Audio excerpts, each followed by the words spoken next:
What is up, guys? In today's video, we are going to be watching a video from Jackus about Fortnite's big storm problem. I don't know what this is going to be, but I'm going to expect that it's the games die out and then the storm is still very large, or that it's taking too long for the storm to like advance the game. With how BRs work, the storm really dictates the pace of the game, because as the game goes on, the circle gets smaller and smaller and players are forced into a smaller play area. But if the storm takes forever to do that, then the game is going to play out slower. His video will be linked down in the description below. Let's get into it. What the f? We need to talk about Fortnite Battle Royale's hidden worst. I hope it's not about the OG mode, because I don't play OG really. Change, because it's maybe not what you think it is. When the second season of Chapter 4 launched in March of 2023, everyone was too distracted by the glimmering neon lights of Mega City to notice that one core game feature had... Oh, I actually loved this change. The storm rework that we got in Chapter 4, I was a huge fan of. It seems like he's not, though. Been substantially changed. And no, it's not the supply drops being removed, although combat caches did indeed suck. This is worse. I'm talking about the storm. Yeah, the big purple wall that closes in around the island every 22 minutes. Prior to Chapter 4 Season 2, or for simplicity's sake we'll just call it 4-2, the storm had 9 phases. During each of these 9 phases, the storm deals incrementing damage. Now it's like 12. For example, in the first phase, it takes away 1 health point per tick, every second base. Oh, okay. I think it's going to be the fact that it's a 1 tick for way too long and the storm isn't a threat anymore. Maybe that's what he's going to say. I actually very much agree with that. Basically, but by phase 3, it deals 5 damage for every tick. This is the old storm. You stay in the storm. So by storm 3, if you were not getting out quick, you were going to have a problem. Pretty simple, right? The storm is a big threat. It forces you to think on your feet and move to the safe zone whilst dealing with the trials and tribulations of a match. And I personally like this. I want the storm to be a threat and I want the storm to be a problem because of, like I talked about earlier, in a battle royale, the circle controls the pace of the game. If people don't feel forced by the storm to go somewhere and do something, then the game will play out slower. I played Warzone for the first year and a half of Warzone, and I actually really liked that the gas was incredibly lethal in that game. Like, you would die quickly in first zone if you didn't have a gas mask and you were in storm. And it forced the pacing of the game to be that people were always doing stuff and always worried about it. I feel like in the early days of Fortnite, I don't know if it's just because we were new to battle royales or what, but like, the storm was a problem that people were worried about, and now it just feels so irrelevant. The storm also shrinks very small after just a few phases, forcing players to fight each other and resulting in the traditional high-stakes late-game experience that everybody loves. In Chapter 4 Season 2 onwards, the storm now has 12 phases. Let me break down how they work. Phases 1 through 5 are the shrinking zones that you're familiar with. Each circle is contained entirely I think it's a 1 tick until 4th or 5th zone. Within the last, and approximately 33% smaller. Phases 6 through 8 stick to the edges of the previous zone and can now slightly overlap with the storm, creating an imperfect circle. I like these partial zones. This is why I was saying I like the Chapter 4 zone rework, is because it made endgame a lot more proactive and less campy just waiting for zone to shrink. You had to do more typically throughout the endgame, and I personally like that. While it shrinks, and phases 9 through 12 are the endgame zones, which travel through the storm and force significant movement for all players. With extra zones now, the game has to accommodate to keep the same length, so the I thought they made the game shorter in Chapter 4. Game, before the first storm forms, is much shorter, making POIs further out of the way much less viable drop spots as you get less time to loot up. It's worth noting that if a lot of players die in the mid-game, you may not actually make it through 12 zones. In Very most rarely public in matches, you'll probably end on phase 8 or 9. Generally, only competitive makes it to the 12th and final zone. Despite that, matches are still generally longer than they were prior. Battle Royale matches have traditionally... Okay, that's interesting, because I thought the matches got shortened because of this change. But he definitely knows more than me. He researched this topic and made a video about it. 22 minutes. They even wrote the game's lore around that fact. But with these changes, matches can now very often run up to 25 minutes long. So let's compare. If there wasn't an AI hiding in a random location, the match would probably be like 15 minutes though. Compare the data. Before 4.2, there were 2 storm phases in which the storm did 1 tick of damage per second, meaning the first 11-ish minutes of the match are like this. Following 4.2... Oh, I actually love that he compared this. So this is what I was talking about before. Like how long the game is a 1 tick. In chapter 1 per second, meaning the first was the first 11 minutes the storm would do 1 damage. 11-ish minutes of the match are like this. Following 4-2, And now it's the first 16 minutes. That's a long time. That's most of the game. And heals are more common now. Like, it's much easier to get heals, so you don't have to worry that much about taking that damage. And the damage is less relevant. there are now 5 storm phases with 1 And then it's a tick 2 damage, after this. adding an extra 5 minutes to a total of 16 minutes of match time with 1 tick damage. What this means is that the storm is now less of a threat, and now it's more of an annoyance. With the abundance of healing items in the game, the storm really won't force you to move that quick. I like this guy.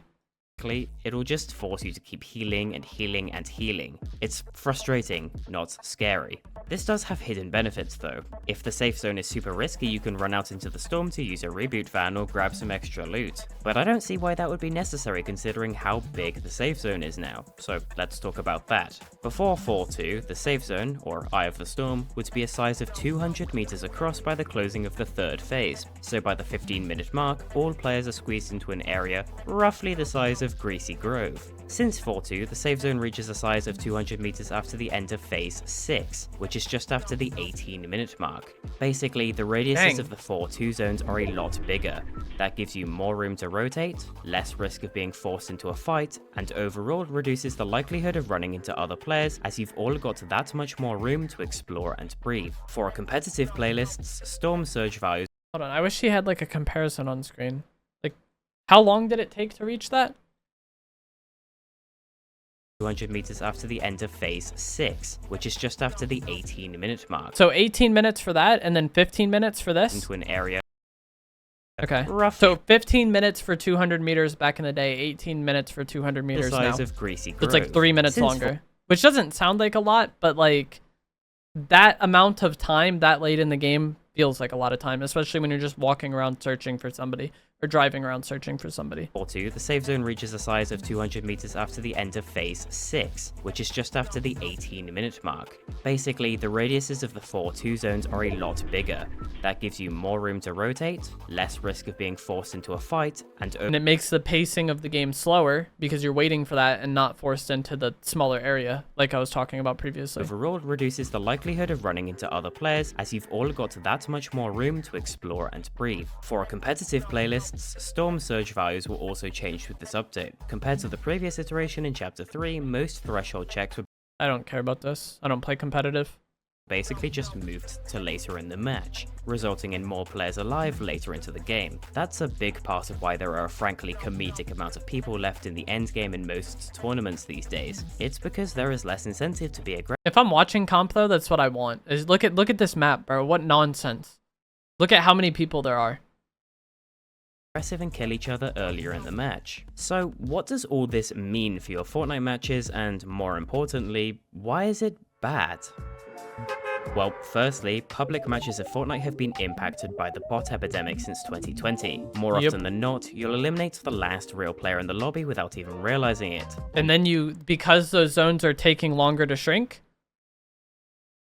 you're spending minutes upon minutes just looking for the last player, which is ultimately an AI. And that makes winning feel less satisfying, less rewarding, and less exciting. Then be left looking for the other remaining islander, which will be a bot. In these big old zones, you end up with just a few people left in an absolutely massive storm circle, resulting in a much more boring and unsatisfying late game experience. But why is it a bot so often? Well, the way these clanking commanders are programmed is that they prioritize getting to the safe circle over just about anything else. That is why you'll usually find them just running around aimlessly, hugging the storm wall while waiting for the next zone to form. Bots are another issue entirely, but with how long it takes for the 4-2 storms to start dealing some real damage, bots can easily just surf through the storm and make it to the very end of the match. That makes sense. This is just poor game design, in my opinion. Under all the circumstances, the final player you fight in a battle royale game should be a real player. It's also incredibly easy to predict where the storm will go now. Battle Royale is a game of random chance, but the predictable, samey storms that often almost feel scared to pull to a different direction mean it doesn't take much skill to figure out where to go next in advance, and that takes away a whole layer of rotation.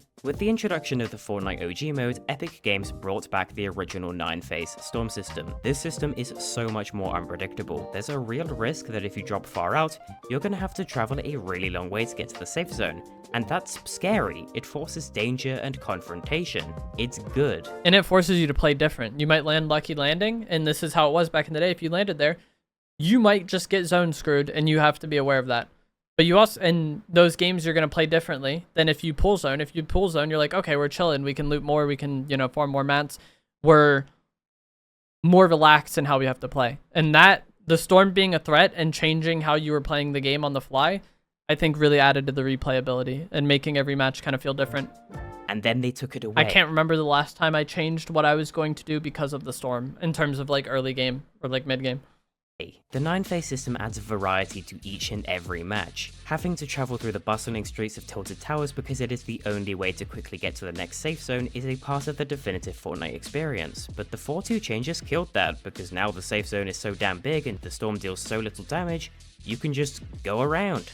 The chance of getting caught in the storm is so low, unless you get repeatedly held in fights or spend far too long. And it's a 1, so who cares? It is genuinely impressive to die to the storm these days, unless you have absolutely no heals or, I don't know, literally just came out on top of a fight. Yes, okay, they did add Storm Sickness, but that was added to combat heals abuse. You will have to take some 600 damage in the storm to even have a chance of being afflicted with sickness. The original that's like another mainly competitive oriented thing, like Storm Surge. Zone structure works very well with Fortnite's unique building mechanics. Building means that you can recover and get around these rough areas without being caught out. My guess is that these changes were made with the zero build mode in mind, and look, yeah, they make sense for zero build. They allow for players to more carefully position themselves as they move, rather than being forced to run to zone. And I don't really agree with that, and I mostly play zero build, but like, I get like zero build, you might need more time, but also there's so much mobility in the game that like, you shouldn't.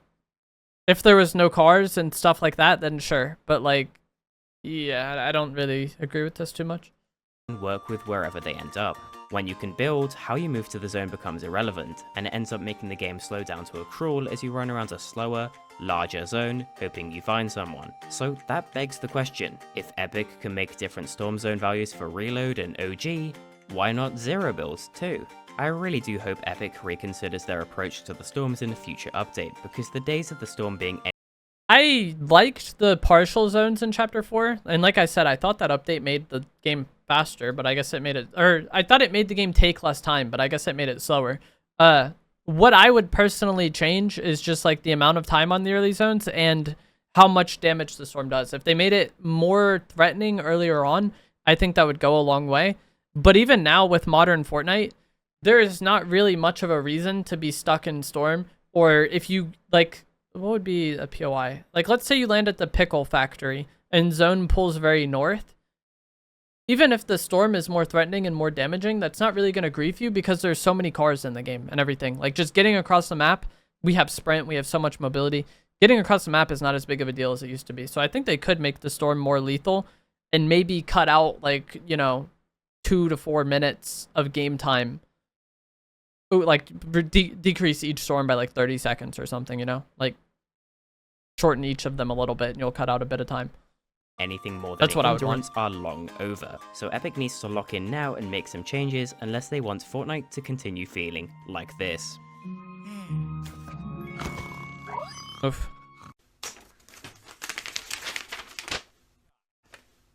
What the f? Limited time mode. But yeah, I thought that video was good, and like I said, I was incorrect about some things. I thought I like that he broke it down by like time in game to like get to like more than a 1 tick. That was interesting.